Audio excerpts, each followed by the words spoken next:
Yeah, let's. So we are online. This is a warning, we are online. This is recorded.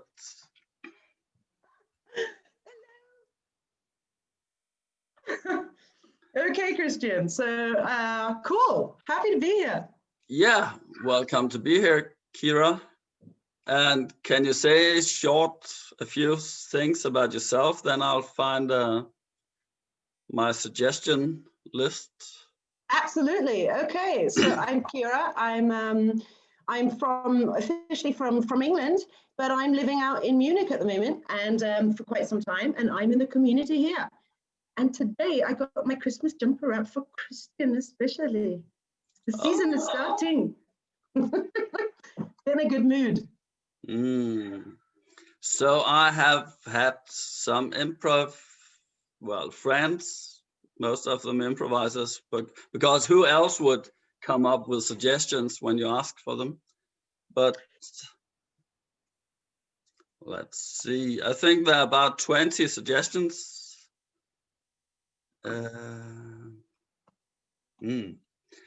So can you give me a number between 1 and 20? I would say let's go with 17. 20, 18, 19, 17. Sunshine and the Sandwiches. This is from Michael Ananins. Michael Ananins. Thank you, Michael. All right. Sandwiches and sunshine. The other way around. Sunshine and Sandwiches. Cool. And you'll start with a solo? I don't mind. You get to choose. I'm happy to try this format the way you want it. I'll just leave, and we are allowed to ask tons of questions. Very cool. And in 10 minutes, roughly? Yeah. I guess so.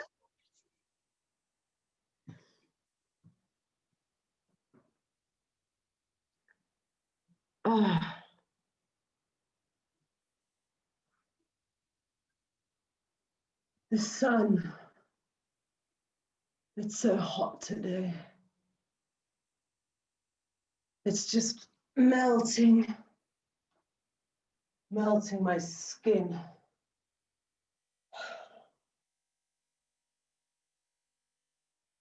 Why do I do this? Why do I always come out into the sun alone? It's because I can't bear to stay out long. It's one of those things where I had enough like 10, 15 minutes in the sun. I'm just one of those people that gets bored after a while. It's too hot and it's too sticky.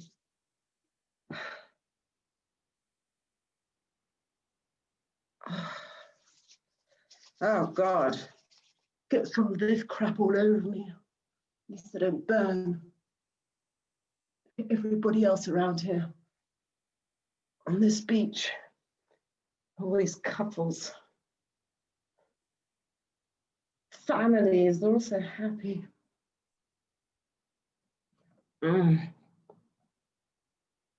I happy?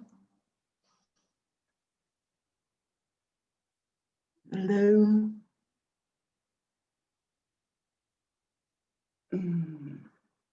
I wish I could just have a friend that would come here right now. Somebody that wouldn't make me look this lonely. Hi, Auntie Caroline.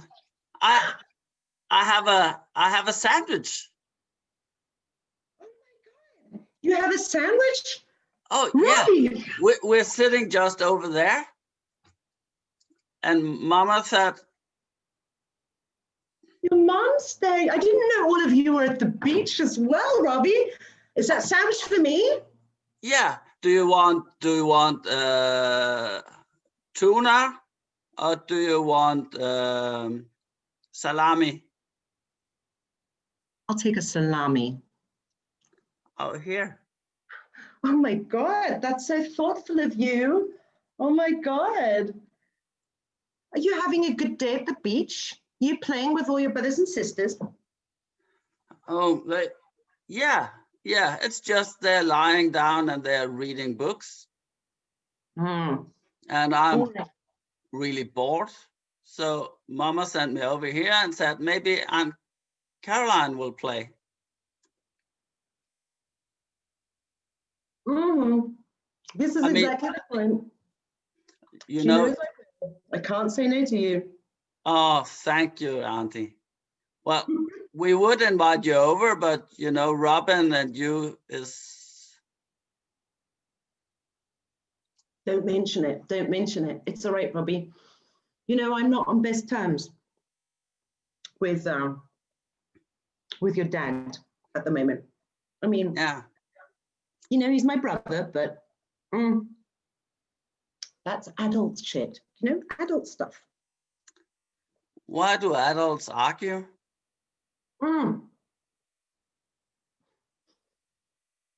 I wish I could tell you that.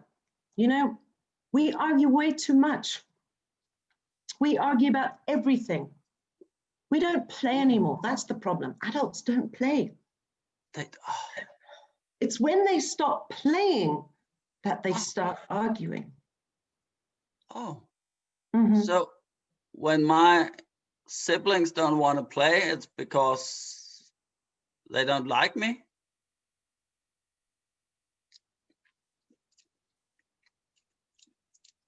Do you argue with your siblings already?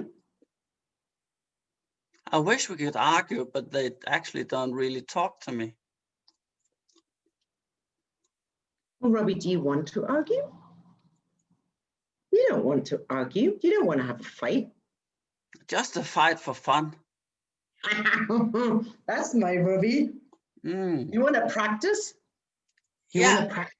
Let's practice arguing. I'll get you good at arguing. Come on. I mean, you're 7 years old now. You should be able to argue with your brother and your sister whenever you want. Come on. Thanks. Do you want me to teach you how to argue? So, okay. So I say something and you don't like it, okay? You just pretend you don't like it. That's easy. Okay. So let's pretend to talk about, I don't like your swim trunks. You don't like my swim trunks? But they're blue. I don't like blue. I don't like your pink bikini. Robbie, Caroline. This is a very, very special bikini, and it's much prettier than your blue swim trunks. Oh. Well, my blue trunks are a much better fit for me.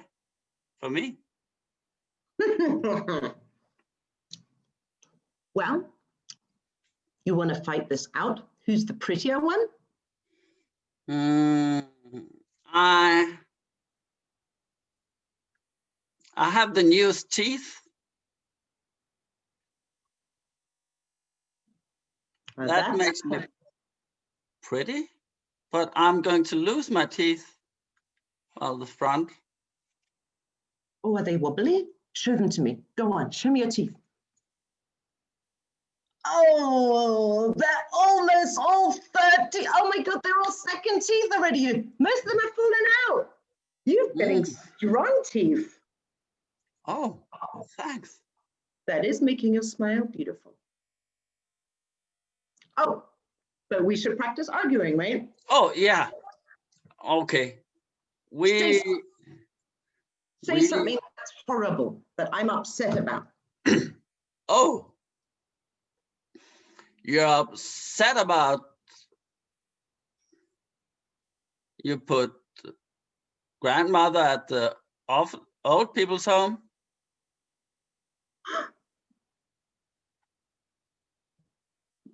Robbie, that's something Daddy told you that, didn't he?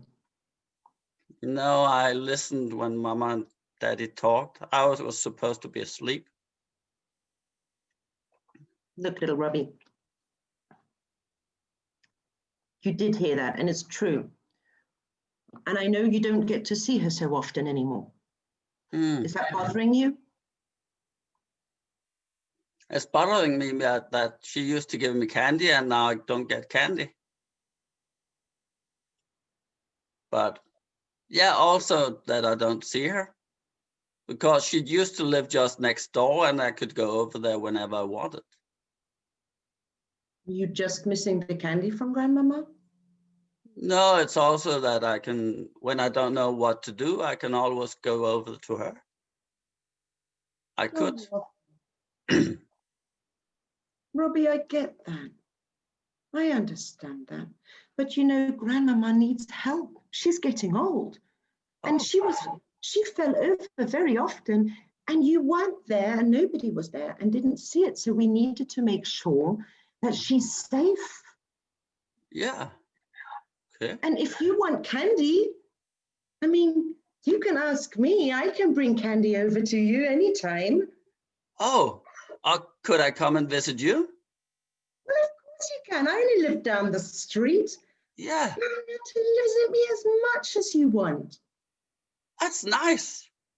You know what? Robbie, I'm going to give you something now, okay? And you're going to use it whenever you want, okay? Here we go. It's keys to the house. And I want you to look after them because you're old enough now. You're 7. And I'm going to give you these keys and they're just yours. And every time you want to come, you don't have to phone. You just come in. Oh. And if you need space alone from the family, you just use my house because my house is your house. That's nice, Andy. Oh, that's nice. Then I know where to go and bring you company. And you can be my company. We would love your company. Robbie, come over here. Robbie. Yes. You're my favorite out of the 3 of you siblings, and you know that. So this is a secret, okay? Okay.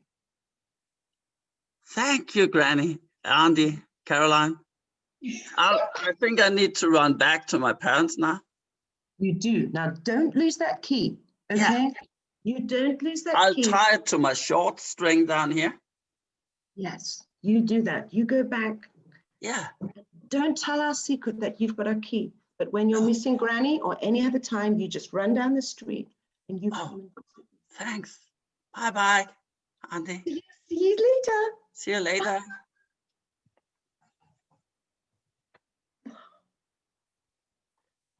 Look at him run. God. They've just grown up so much, so quick. Oh, I think I did the right thing by giving him a key.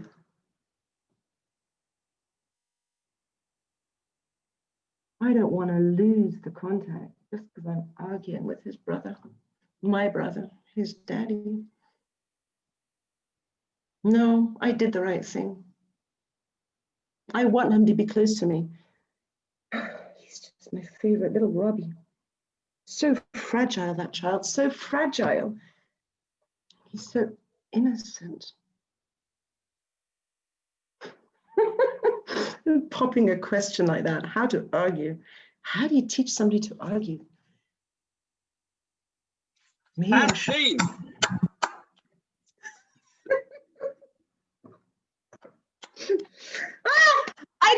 I can't believe it went so fast. Oh my God. Oh, yeah. About 12 minutes. And I actually wanted to leave as well, but I thought, no, I can't leave little Robbie alone. I was enjoying little Robbie. Oh, yeah. Yeah, it's because I was thinking about, you gave out a lot of clues what I could join as and thought, so yeah. Interesting. Yeah. And the fun playing thing and the seriousness coming in between. And Yeah, oh my God, teaching a kid how to argue. That was really the end question. Do I really want to teach a kid to argue? I should be teaching them to carry on playing and not arguing, right? Yeah, yeah. Classic. So yeah, let's practice arguing, which I've never done before in my life, actually. I've never taught anybody to practice. I don't think even I've practiced arguing myself, that I know of. Like, how do you practice it? I don't even know that as an adult. I think there's a Greek school where they practice to articulate their statements. But isn't that more like Politics. philosophy and how to get your point of view across? Like when you're older, you have a lot of arguing, right? You can practice that. Yeah. How not to walk away in an argument is lesson 1. Exactly. That's important part. It is. It was great fun. Interesting stuff. It was so simple, but it was sometimes simple is nice, right? Yeah. And there's a whole reality, family business and children, and good fun. Yeah, it was simple. I tried to come in with a lot of questions, but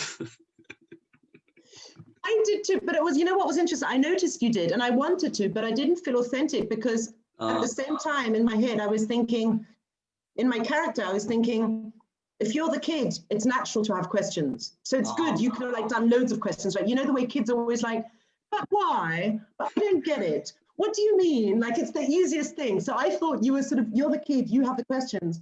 And as the auntie, the response one usually has to, if I would ask you so many, then the power dynamic, would it be authentic, like.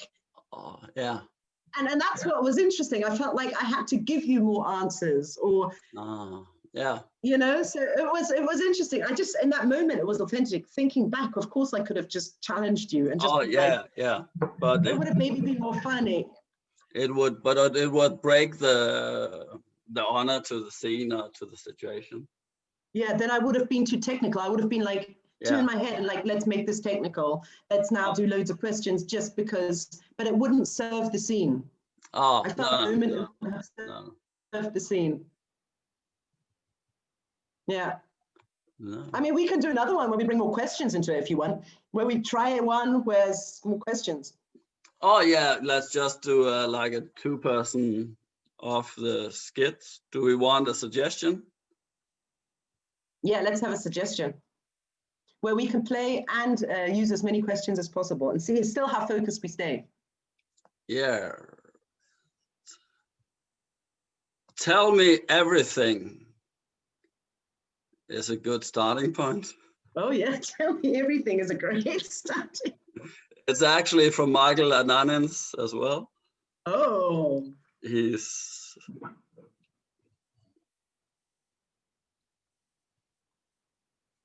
okay. Michael Ananins. Thank you, Michael, again. So tell me everything. And do we want to do it in the style of jumping in and out, or should we just do it just a question version?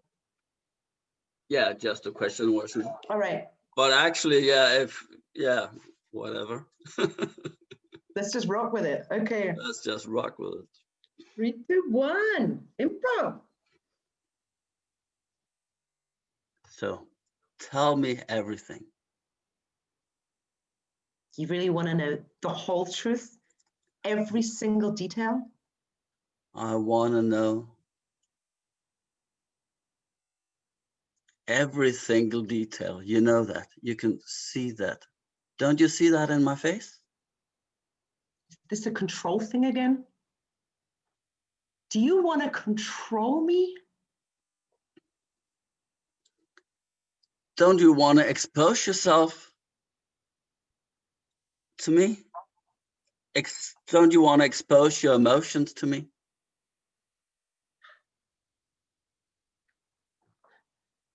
I feel you don't trust me. Do you trust me? How can I trust you if you don't tell me everything?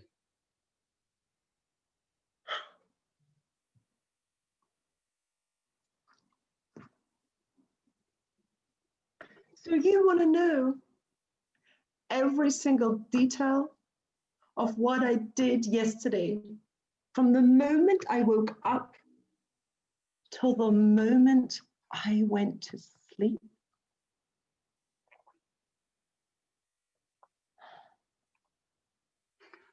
Didn't you tell me at the beginnings we were to have no secrets for each other? Don't you think that's going over the top though? Come on, Ben. Do you think my question is too extreme?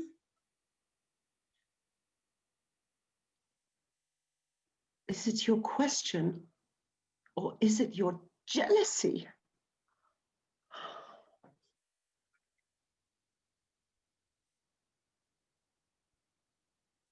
Am I really not allowed to have a single grain of jealousy?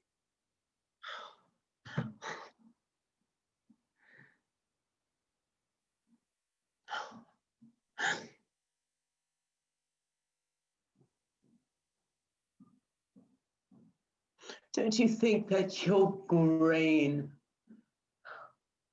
is just suffocating me?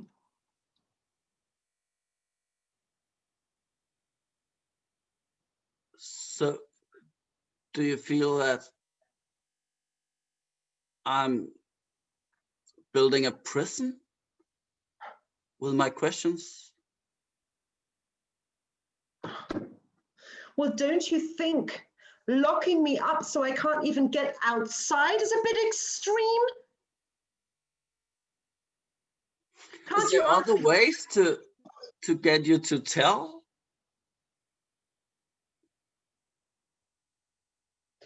When, Ben, when did I lose your trust?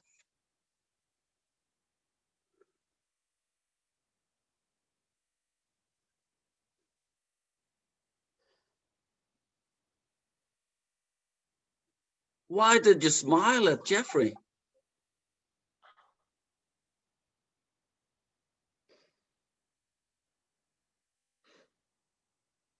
Is that the day it started?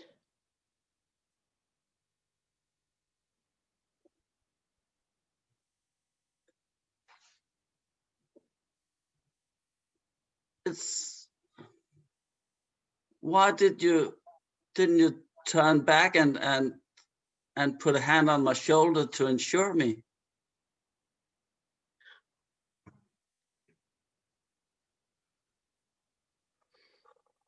Why are you so insecure, Ben? Why are you not sure of my love to you and my dedication? How am I supposed to know that you love me? Don't you see all the smiles I give you, the touches, the kisses? Don't you notice them, Ben? Do I give those to everybody, including Jeffrey?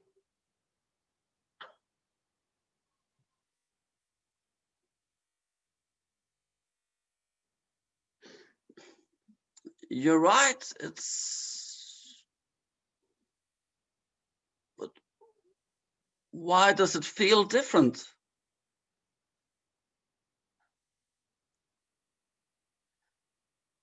When is it going to be enough attention for you? Enough proof?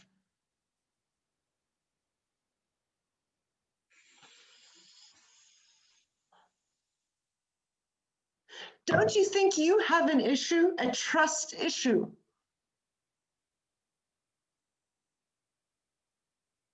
Are you saying I need to get professional help? Isn't that what I've been trying to tell you for the last 3 months, Ben?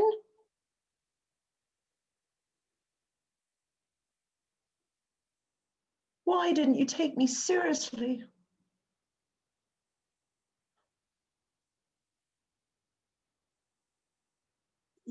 When did you say that?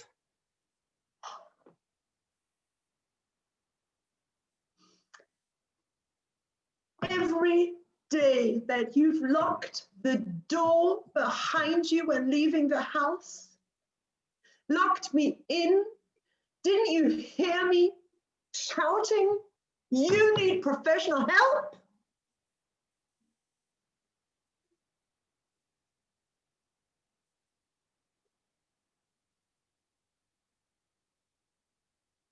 So if I release you, will you forgive me? Will you change? Do you think there's a way out of this? Will you start to trust me and my love for you? After I've locked you up, do you still love me? Are you doubting that I would leave you because you're just going through a crisis of trust?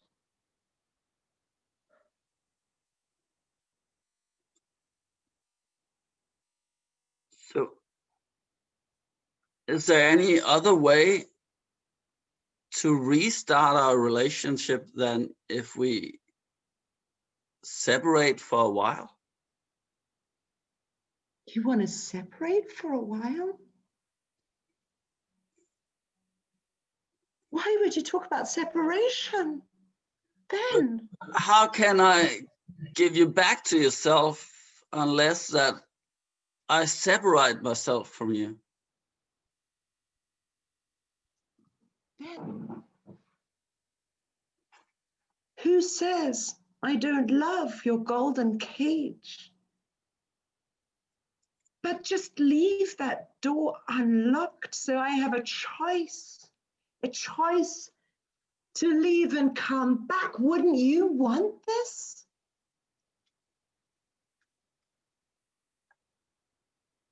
Anna, all you want is just to have a possibility to leave?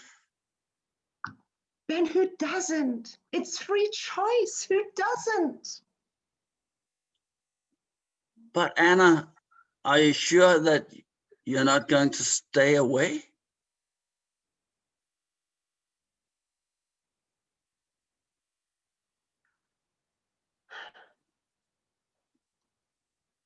Am I going to stay away?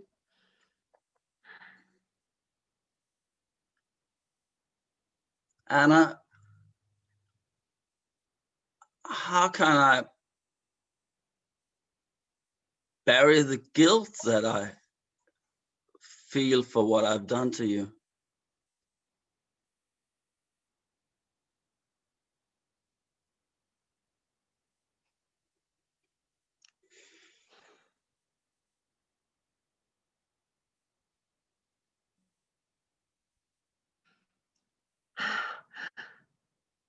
Do you think that I want you to feel that in your heart?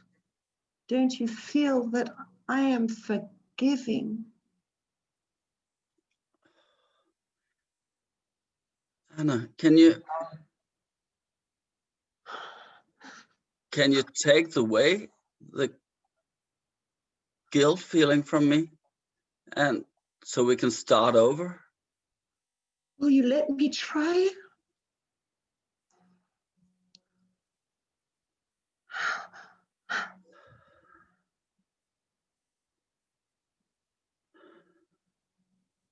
Ben, do you still love me? Yes, Anna. Can't you see that in my face? Can't you feel that in my hands?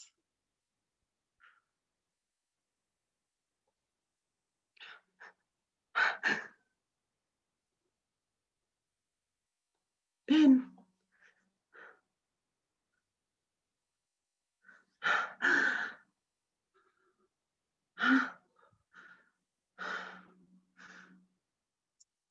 Will you just trust me and trust my love, that it will belong to you as long as I live?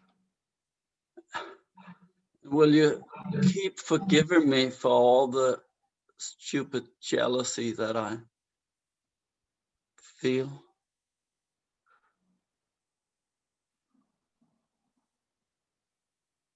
I will forgive you if you work on your jealousy issues.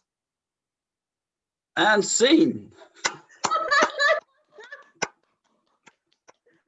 Wow, so fun.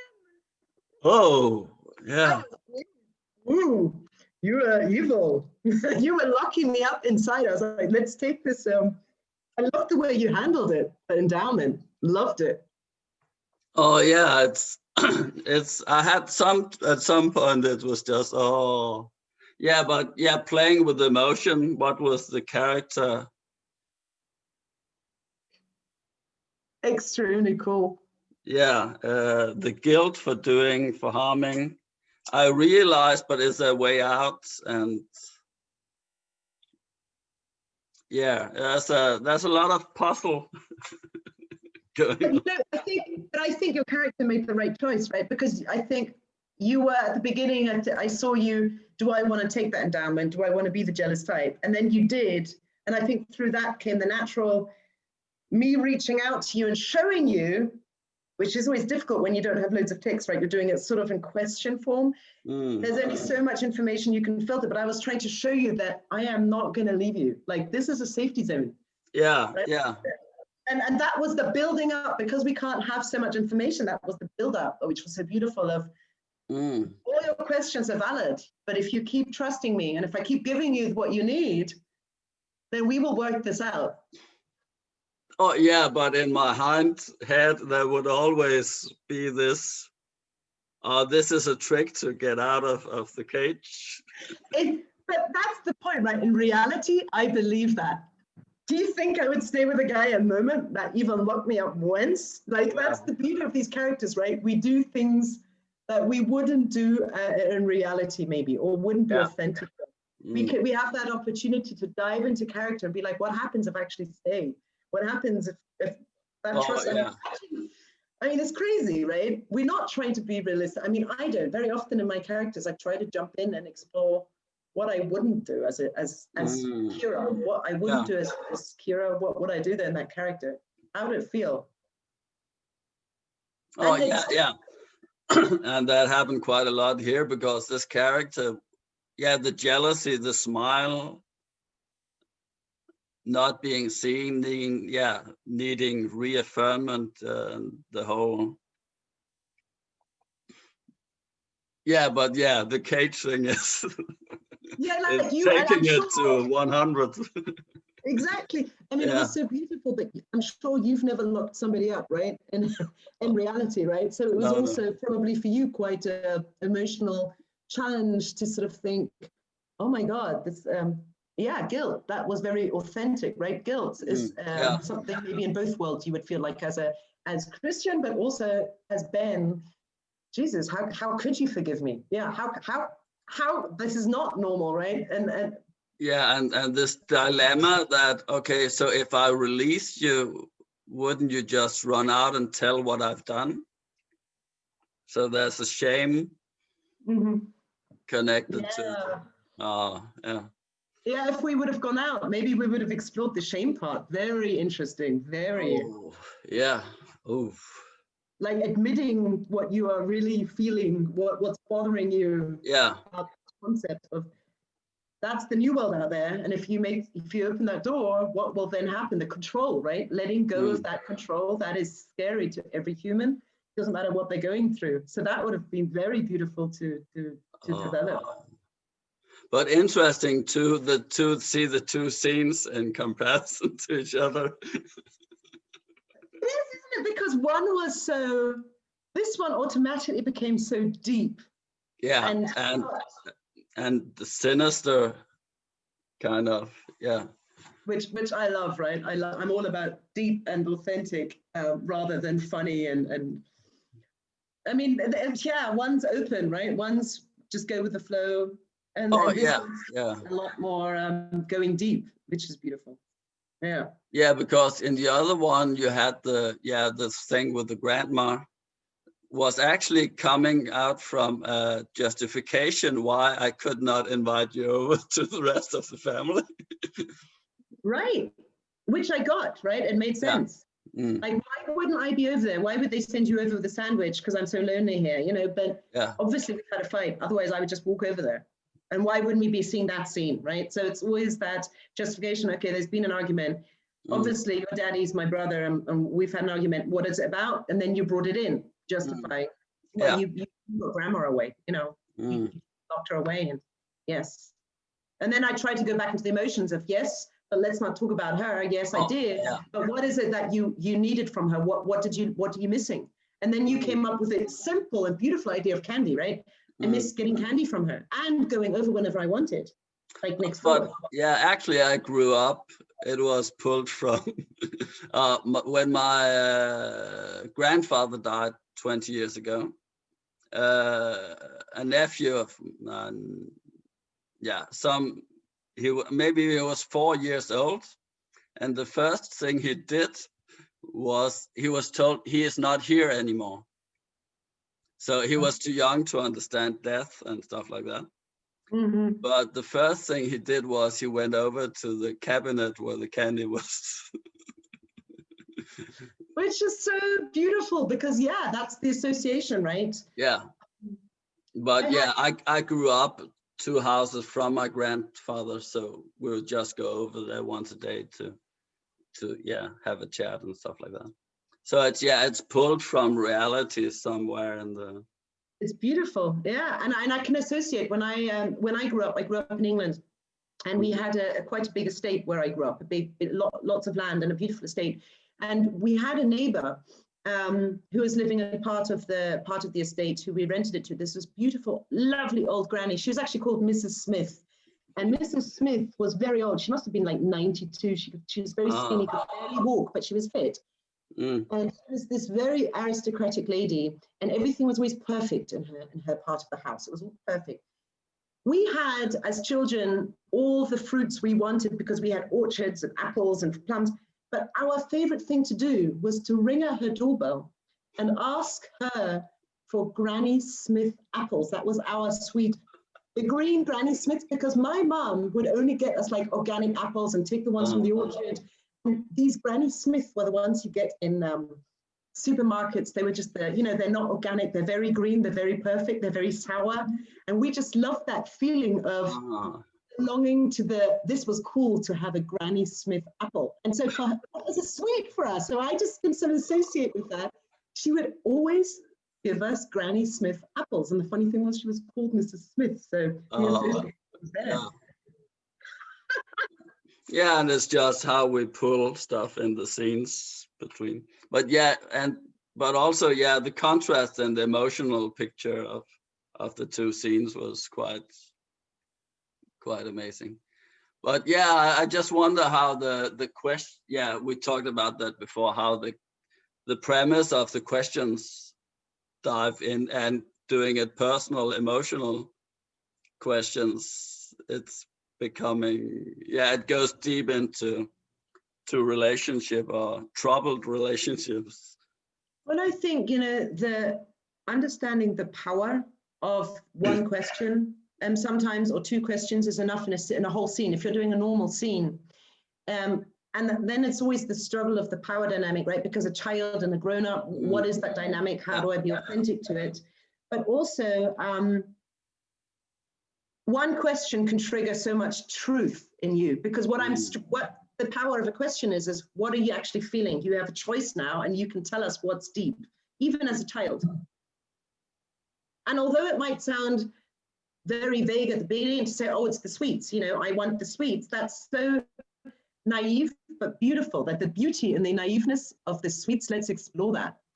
So it triggers a whole new direction of a scene to understand your need as a child.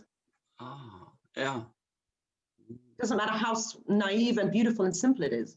And that's what one question can do. And that's why I felt like, let's ask this now, to get rid of the granny, to not talk about her too long. Let's look at your needs. Interesting. Yeah. Right. And that's why I say in a scene, I think 1 or 2 questions can be enough. It doesn't have to be all the time.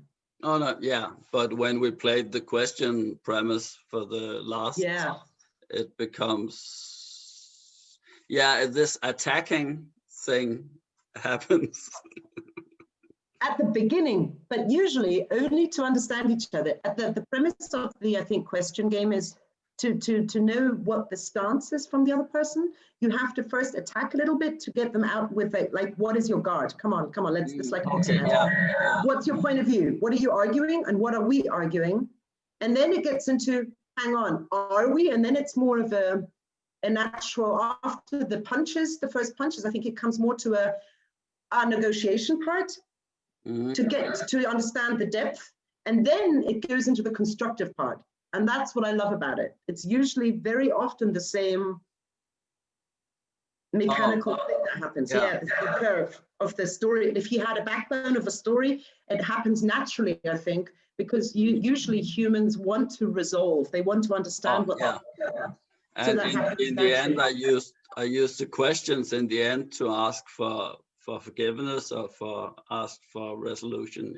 Yeah, and that was beautiful. Oh, yeah, interesting stuff. Deep. So, like I ask everyone else, what's fun about improv, about the deep psychological insight into? For me, oh my God, well, I think especially because I'm a coach and I'm a therapist, so I naturally see the beauty of opening up. And I love that. I work with it every day and I question myself every day. How authentic am I? Am I facing things I'm scared of? Am I having difficulties in my own communication? And obviously I work with a lot of clients like this every day. So when I'm an improv teacher, I bring that into AI as well, the applied improvisation into my coachings and my therapy, but also the other way around into my, when I'm just doing improv, that I sort of combine the two to get deeper. For me, it's important. What is the character in improv? What is the character feeling? What's the issue here that he's trying to resolve?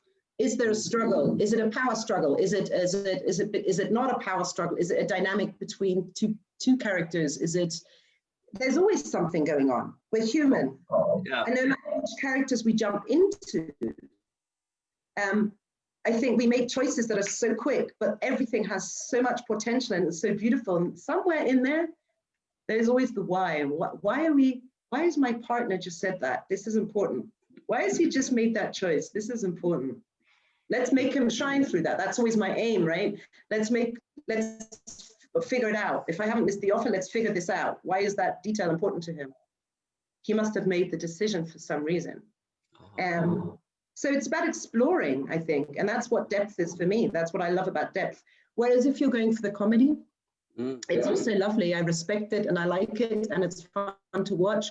But I think very often they don't think about that. I don't see it very often. I don't see it very often that they go to depth, and that's missing for me. It's not vulnerable enough. No, yeah. And like I asked someone, I thought, okay, this was like a sinister scene, I thought, another one I did. And then an improv friend of mine, he said, oh no, I was laughing the whole way through because he was waiting. He was listening to the small hints and yeah, but that's an improv internal geek thing that in these dark, you see how it rises, you see the patterns. And I agree with you, because I think a lot of people is very black and white about it. They're like, oh, do you like comedy improv, the fun improv, or do you prefer depth and deep improv? And I think the deep improv, the vulnerable improv, doesn't mean it doesn't have to be funny. It can be extremely, because as the audience member, it's like going through a journey with the character. And if something embarrasses you, then you're, as an audience, like, oh, what did he just say? Did he admit to that? Oh my God, did he? And you're so emotionally invested in the scene that you can have a wonderful journey, and it can become very embarrassing or funny or oh my God, this is so awkward. How are they even going to get out of these characters, right? Yeah. It can be funny, and it can still have depth, but be funny.